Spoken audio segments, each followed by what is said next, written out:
Hi,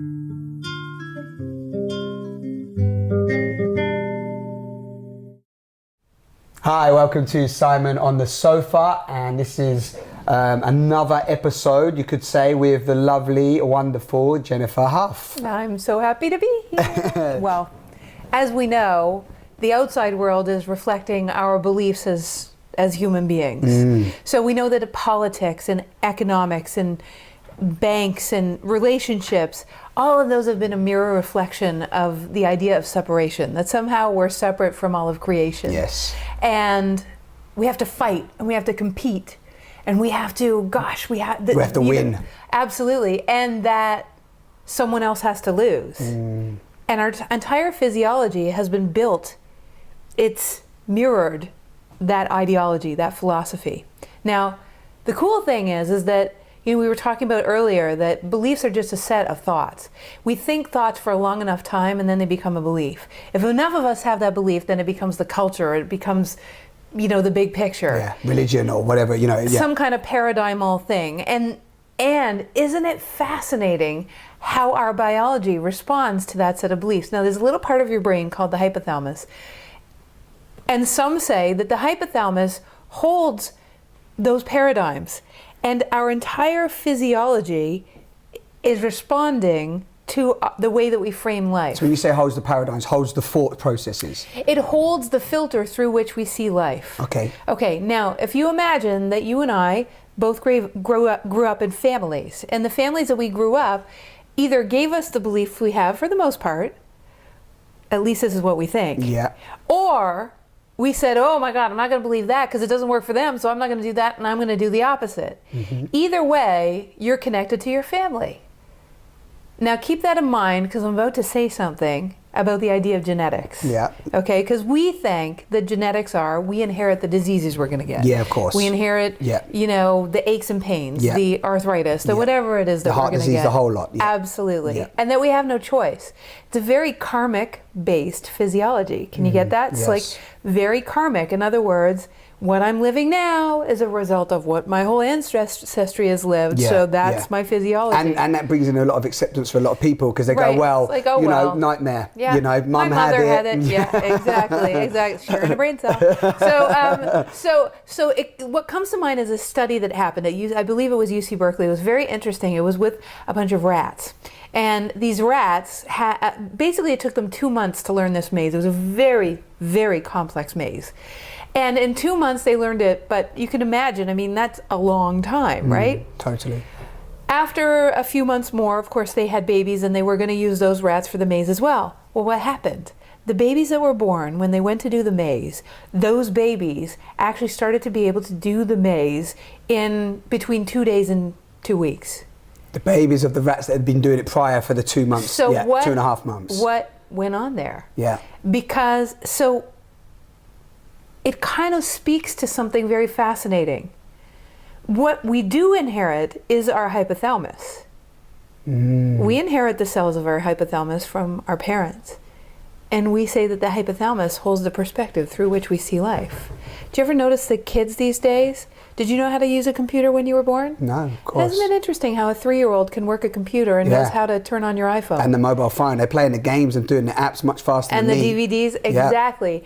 And they're just hardwired to be able to do it. Yeah. Where did that come from? Really, where did that come from? Because it's not just acculturation, it's like a natural affinity. It's very interesting. Yeah. And so now let's go back to our biology.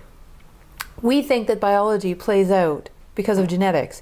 But Simon, and we were talking about Dr. Bruce Lipton, who genius, and I hope everyone goes and listens to The Biology of Beliefs. It's fabulous. But isn't it interesting that your genes are just a roadmap? Do you know that genes don't act? They just sit there. They're static. Okay. They sit. Yeah, I wasn't familiar with that. So it is your genes are a roadmap. Something has to act on your genes in order for anything to play out. Okay. That is the key to this whole concept that we're talking about right now. We actually aren't a function of our genetics. Our genes our genes actually are very similar. If you looked at your genetic makeup and my genetic makeup, aside from you're a boy and I'm a girl, Yeah. there are very similar, almost exact, in fact, potentials of what could play out in either of our disease history. What's the difference? The difference is the biochemistry in my body and the biochemistry in your body, based on the way that we look at life, creates a chemical soup that is the chemical soup that acts on the genetic codes that causes what there is to play out in your body. All right. In other words, the only reason, well, we could say as a possibility, but it's not possibility, it really is straight science. What plays out in your body is as a direct result of the chemical soup in which you swim. You change the way you perceive life, you change what plays out in your body. Because you change the soup. Absolutely. Lovely. So and that also comes in, just to throw in there as well, that also comes in with, like we said, mentioning Bruce Lipton, Yes. is that those two cells, which is always fascinating Yes. me, is that you can't be in protection or growth at the same time. You can't. Yeah. So again, is that if we're talking about the soup, if we go back to like politics, society, Yes. you know, domination, greed, Yes. power, the whole of the experience of our current society, or majority of it, is based in protection. It's based in fear. It's based Right. in, you know, there's no growth. Fight or flight. Fight or flight. Yeah. So there's no growth. There's no acceleration. There's sporadic experiences of love that Yeah. we're sort of latching onto. But the majority base of it is what you're saying. That soup has been separation, negativity, destruction, and protection. Now imagine in my energy field, if I change my biochemical suit, what I'm emanating. Imagine if everyone did that. Yeah. So that's one thing. But we're going to take it a little step further. Please. This is where, for me, it got friggin' juicy. Yeah. Okay, this is where it got. We like the juice. Let me just sit up because this Yeah, is sit up. so good. Okay. Okay, so you have those strands, the squiggle that is your DNA. It looks like a little twisted ladder. The helix. At or the bottom of that double helix is a cap. The cap is called telomeres. They're called telomeres. Those telomeres, at the end of every telomere, there are antennae. The antennae, depending on who you talk to, there are certainly messages within the body. You know, there's lots of electrochemical stuff going on in the body. But at the same time, there's also all of the information that's being transmitted through the universe, by the universe, from other people. There's infinite wisdom. And you have 60 trillion cells, give or take 10 trillion, depending on which biochemist you talk to. Yeah. Okay? Yeah. So you have 60 trillion cells. Yeah. Those 60 trillion cells, at the end of every 60 trillion cell, 60 trillion, there's only 7.5 billion people on the planet. We're talking not 6 trillion, we're talking 60 trillion. Of receivers and Of communicators. I'm a communicator. Yeah, receiver. There's only receiver, 7.5 transmitter. billion of me. Yeah. In my body, I have 60 trillion of them. I just want to give a context for how big this is. Yeah. Receiving and sending infinite wisdom. I'm communicating out, it's coming back. Yeah, constantly. Now, we really haven't given permission to that language yet. If we consider that maybe that's like Japanese, speaking 60 trillion telomere-ish Yeah. to the entire infinite wisdom that is life. That's a language. Yeah, a complete language. But we haven't been listening to that. Of course not. We've been listening to that little hypothalamic perception we have of life. And that has been governing, our thoughts have been, we've been governed actually by an egoic, paradigmal dictatorship Yeah, totally. that we've bought into. Yes. Okay? For thousands of years, tens of thousands of years, some might say. Yes. Tens of thousands of years, billions of people have made up paradigms that are based on competition, not collaboration, based on separation, not oneness, Yes. based on if I win, you have to lose, Yes. based on all of those things. Yeah, in everything, in every single thing. And The that's- money, the resources, the lot. All of my ancestors have come from that ancestral making up of beliefs. Yeah. All of a sudden I'm saying, you know what? I don't want to speak English anymore. I want to speak Spanish. I want to speak Japanese. Yeah. But Japanese now isn't spoken through my brain. Japanese is spoken through 60 trillion cells, communing with infinite wisdom. And the wisdom of that is what's going to give me my actions from now on. Yeah. Imagine the effortless ease and flow that happens when we actually we have it sometimes, and sometimes we call it miracles or serendipity, or we call it, I was in my zone today. Yeah. What if your whole life became your zone? What if you lived your life from the communication with infinite wisdom and being guided? Then you would know what was going on over there, over here, everywhere.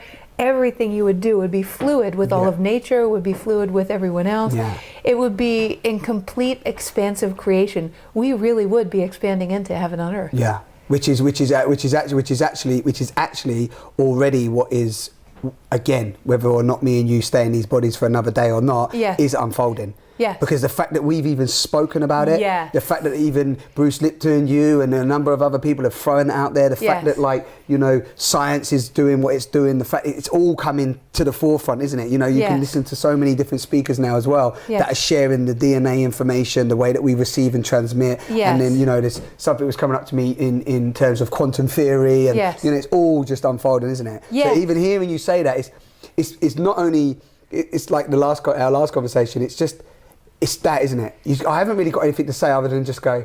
It's an activation, Simon. Yeah. So a lot of this stuff in awakening, so that's another thing that happens. In awakening, the truth of who we are is in every one of those 60 trillion cells. Yeah. So when we say something that's closer to the truth, because we can't even say that what we're talking about now is a truth, because 5 minutes later a new truth is going to appear, and it's going to be even more juicy. Yeah. That's what's so exciting, right? But at least in this conversation, what we're doing is we're activating something that's getting us closer to a truth, which people are going, Yeah. And what happens is it opens up. You don't know what to do or how to do it.